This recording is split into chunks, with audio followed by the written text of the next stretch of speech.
Hello friends, मैं गौरव और 14 अगस्त 1947 ये वो ऐतिहासिक दिन था जिस दिन इंडिया पाकिस्तान का बंटवारा हुआ।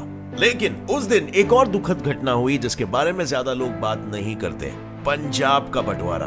वो पंजाब जो 1947 में तो ऐसा दिखता था, पर आज ये कुछ ऐसा दिखता है। यानी आज की तारीख में ये इंडियन पंजाब पाकिस्तानी पंजाब से 3 गुना छोटा है। और इसीलिए भाई लोग आज का वीडियो थोड़ा हटके है, क्योंकि आज होगा एक बैटल, एक मुकाबला between Indian Punjab and Pakistani Punjab. कौन सा पंजाब ज्यादा एडवांस्ड है, एंड लास्टली कौन सा पंजाब रहने के लिए सबसे बाप है।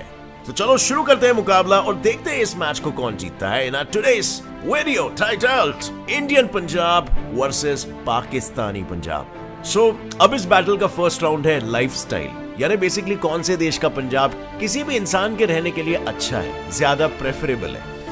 एक इंसान के अच्छे स्टेट में रह पाने के लिए 4 मेजर फैक्टर्स इन्फ्लुएंशियल होते हैं। Factor number 1, human development index, जिसे HDI कहते हैं। नाउ HDI बेसिकली एक स्टैटिस्टिकल डेटा है जिसके बेसिस पर कंट्रीज और स्टेट्स को डिफरेंट टायर्स में क्लासिफाई किया जाता है। और ये HDI बना है 3 एलिमेंट से। पहला है वहां का एजुकेशन, दूसरा है वहां का पर कैपिटा इनकम यानी कि इंडिविजुअल सिटीजन का एवरेज इनकम, और तीसरा है लाइफ एक्सपेक्टेंसी यानी ऑन एन एवरेज वहां के सिटीजन कितने साल की जिंदगी जी रहे हैं। अब HDI वाइज इंडियन पंजाब का स्कोर है 0.700 से 0.799 एंड पाकिस्तानी पंजाब का स्कोर है 0.732। Now this is interesting. I know दोनों का पॉइंट काफी 19-20 है, लेकिन अगर हम एरिया वाइज देखें ना तो इंडियन पंजाब का एरिया है अराउंड 50,000 स्क्वायर किलोमीटर्स और वहां का पॉपुलेशन है around 2 crore. Other hand Pakistani Punjab का एरिया है around 2 lakh square kilometres and वहां का पॉपुलेशन है around 9 crore. So now a larger area and higher population means higher resources, right? And also its allocation. लेकिन इन पैरामीटर्स में दोनों भी स्टेट्स में इतना staunch contrast होने के बावजूद इन दोनों का HDI ऑलमोस्ट बराबर है। लेकिन हमारा पंजाब आज शायद इतना ही आगे हो जाता अगर इंडियंस के पास एम्प्लॉयमेंट की कमी ना होती, क्योंकि 2016 के 43.4% से आज 2021 में एम्प्लॉयमेंट रेट घटकर 36.86% हो चुका है। साथ ही इंडियन पंजाब तो इंडिया के टॉप 10 स्टार्टअप स्टेट के लिस्ट में भी नहीं आता, जिसे बूस्ट करने के लिए इंडियन गवर्नमेंट ने स्टार्टअप इंडिया पंजाब यात्रा के तहत स्टार्टअप्स को इंसेंटिव देना स्टार्ट किया है। और ये इसीलिए ताकि सोसाइटी की नॉलेज, वेल्थ और एम्प्लॉयमेंट को बढ़ावा मिले।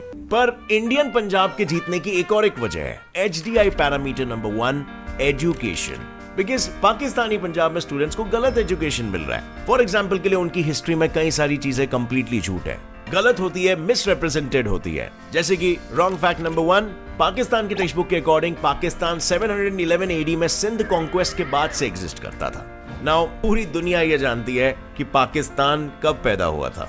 Wrong fact number 2, 1965 Indo Pakistan war में इंडिया के हारने और टेरिटरीज लूज करने के बाद इंडिया UN के पास जाकर सीज फायर के लिए रोने लगी और फिर जाके पाकिस्तान ने दरिया दिली दिखाते हुए इंडियन टेरिटरीज को वापस किया। Wrong fact number 3, during Pakistan Pakistani Muslims non Muslims की हेल्प कर रहे थे और इंडियन हिंदूज मुस्लिम्स पर सिर्फ एट्रोसिटीज क्रिएट कर रहे थे, जबकि दोनों तरफ से वायलेंस इक्वल था, इफ नॉट पाकिस्तान की तरफ से ज्यादा। Wrong fact number 4, 13th century में पाकिस्तान सिर्फ नॉर्दर्न इंडिया और बंगाल तक फैला था, लेकिन बाय 16th सेंचुरी पाकिस्तान ने पूरे इंडिया को ही कॉन्कर कर लिया।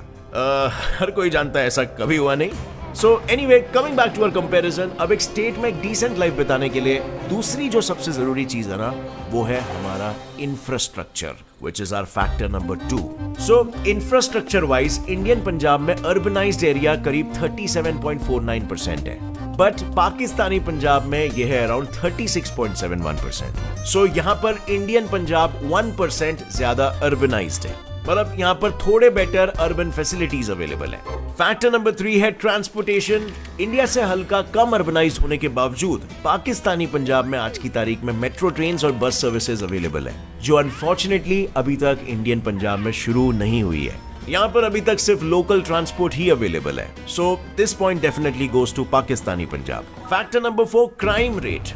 According to Pakistani Punjab police, दिसंबर 2021 में वहां क्राइम रेट 44% डिक्रीज हुआ और ओवरऑल सिर्फ 44,000 केसेस रजिस्टर हुए। और वहीं 2013 की एक रिपोर्ट ने बताया पाकिस्तानी पंजाब के 29 लाख पॉपुलेशन ड्रग कंजम्पशन में इन्वॉल्व है on the other hand Indian Punjab में क्राइम रेट्स 13% इंक्रीज हुआ है, जिससे ओवरऑल रजिस्टर्ड केसेस का काउंट 82,000 क्रॉस कर चुका है। बट इंडियन पंजाब में drug consuming population only adds up to 8.6 lakh and recently इस काउंट में भी 40% का डिक्रीज भी हुआ है। सो क्राइम के रेट में Pakistani Punjab wins, whereas low drug consumption की रेस में इंडिया विंस। बट ओवरऑल इन सभी पॉइंट्स के विनर्स को जोड़कर Pakistan got 2 wins and India also got 2 wins. मतलब लाइफस्टाइल वाले राउंड में we have a draw. Now it's time for the second round which is economy.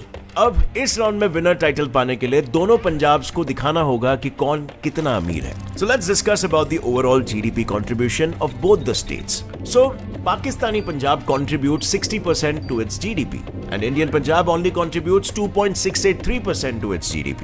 मतलब पाकिस्तानी पंजाब का कंट्रीब्यूशन ज्यादा है और इसीलिए पाकिस्तानी पंजाब विंस। पर of course Pakistani Punjab GDP contribution के साथ लैंड एरिया में भी इंडिया से काफी ज्यादा बड़ा है, राइट? एंड मोस्टली दोनों भी पंजाब की इकोनॉमी एग्रीकल्चर पर ही टिकी हुई है। सो चलो थोड़ा उसके बारे में भी जान लेते हैं। पाकिस्तानी पंजाब का पाकिस्तान के एग्रीकल्चर में कंट्रीब्यूशन 19% है और इनके मेजर क्रॉप्स की अगर बात करें तो है व्हीट एंड कॉटन।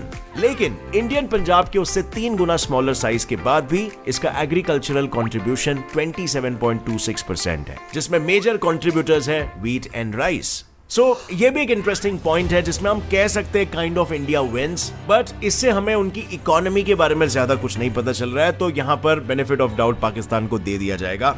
बट अगला पॉइंट जो इकोनॉमी को और बेहतर डिस्क्राइब करता है वो है जीडीपी पर कैपिटा इनकम, जहां पर इंडियन पंजाब का जीडीपी पर कैपिटा $2,622 स्टेट किया गया है, जबकि पाकिस्तानी पंजाब का जीडीपी पर कैपिटा $1,572 है।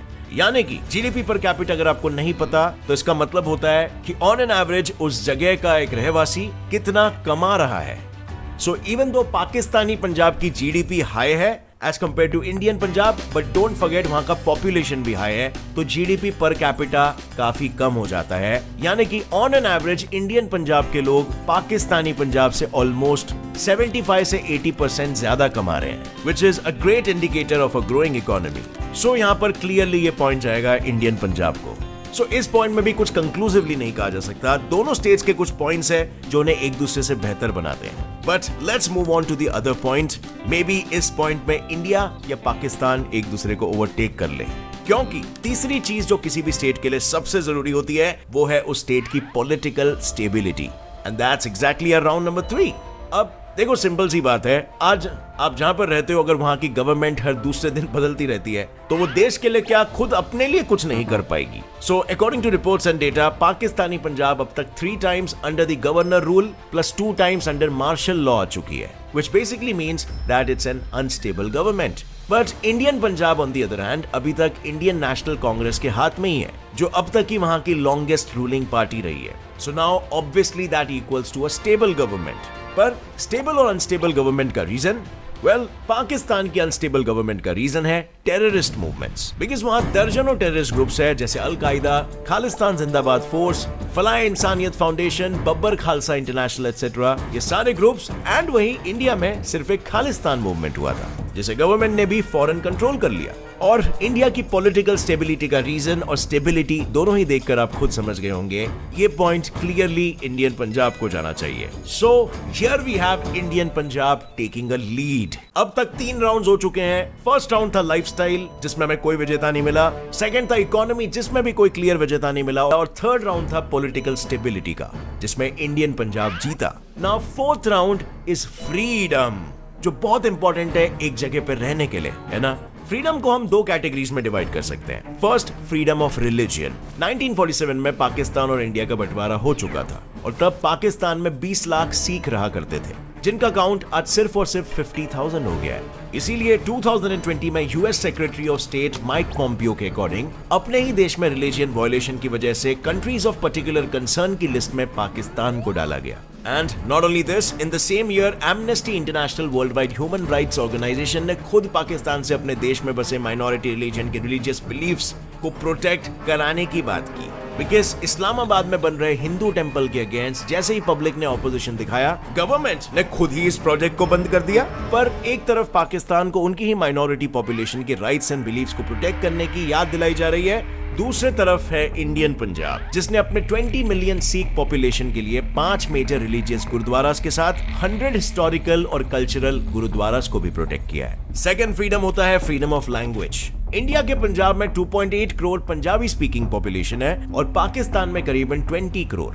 बट मजे की बात तो यह है कि इसके बावजूद पंजाबी हमारी ऑफिशियल लैंग्वेज है और उनकी नहीं। पर यह सिर्फ यहीं पर खत्म नहीं होता है, इनके लेजिस्लेटिव असेंबली में भी पंजाबी को ऑफिशियल स्टेटस नहीं दिया गया है, जबकि हमारे यहाँ भारत में दिया है। पाकिस्तान में ऑफिशियल लैंग्वेज सिर्फ और सिर्फ उर्दू है और पंजाबी को काइंड ऑफ लेस इंटेलेक्चुअल माना जाता है, which is a pretty common sentiment over there. So this shows the level of freedom of language there. In fact, इससे बेटर तो freedom of language का एग्जाम्पल कनाडा ने सेट किया है, जहां से 1.4% पॉपुलेशन पंजाबी है, पर फिर भी उनके पार्लियामेंट ने हमारी ही तरह पंजाबी को एक ऑफिशियल लैंग्वेज का स्टेटस दिया है। मतलब यहाँ पर कंपैरिजन पंजाब का हो रहा है और जिस स्टेट ने पंजाबी को ही एक ऑफिशियल लैंग्वेज का रिकॉग्निशन नहीं दिया है। सो ये पॉइंट क्लियरली इंडियन पंजाब के खाते में जाना चाहिए, क्योंकि not only freedom of language but religious freedom के मामले में भी इंडियन पंजाब जीतता है, which clearly means that Indian Punjab is the ultimate winner today. अब फ्रेंड्स, दोनों ही पंजाब अपने स्टेट्स के डेवलपमेंट में लगे हुए हैं और दोनों की इकोनॉमी काफी तेजी से ग्रो हो रही है। सो वी नेवर नो आगे भविष्य में कौन सा पंजाब किसको ओवरटेक कर ले।